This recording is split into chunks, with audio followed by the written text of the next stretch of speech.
The Syrian civil war is intensifying. Aleppo falls. Will the rest of Syria follow?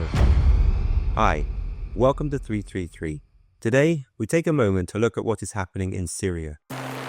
For over 13 years, the country has essentially been fighting a civil war between the government forces of President Bashar al-Assad and a number of affiliated and non-affiliated rebel groups and armies.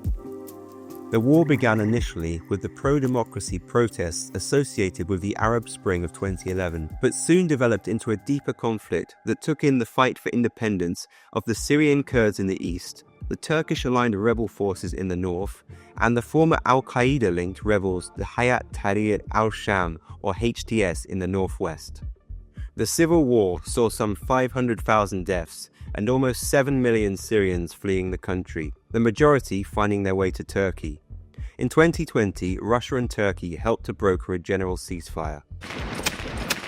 However, following the ceasefire deal between Israel and Lebanon on Wednesday, Syrian opposition forces, led by HTS, launched an offensive pushing the front line into Aleppo, which had not been attacked since 2016, and forcing the Syrian army itself into a rapid, disorganized retreat. Speaking to the Times of Israel, one rebel commander said, quote, "We looked at the ceasefire agreement with Hezbollah and understood that this is the time to liberate our land.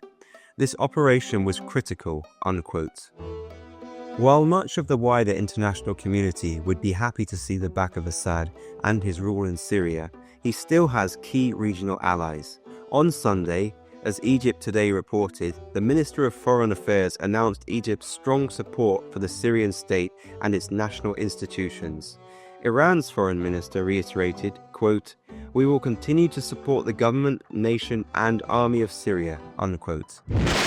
While Russia is already involved militarily, the Moscow Times reporting, quote, "Russian aerospace forces continue its operation to repel terrorist aggression in the provinces of Idlib, Hama, and Aleppo," unquote. However, perhaps the hardest motive to gauge at this point is that of the US.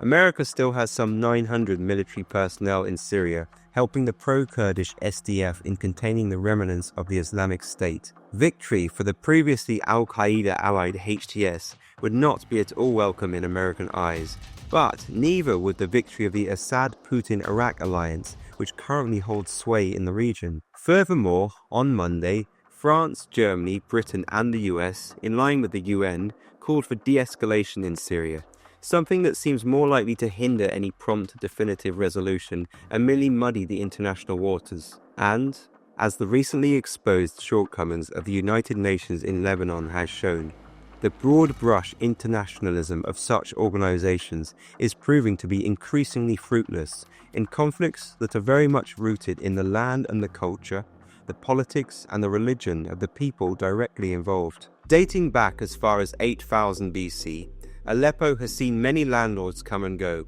Babylon and Assyria, Rome and Byzantium, the Islamic Caliphate and the Ottoman Empire. But the people remain, and to them we offer our prayers.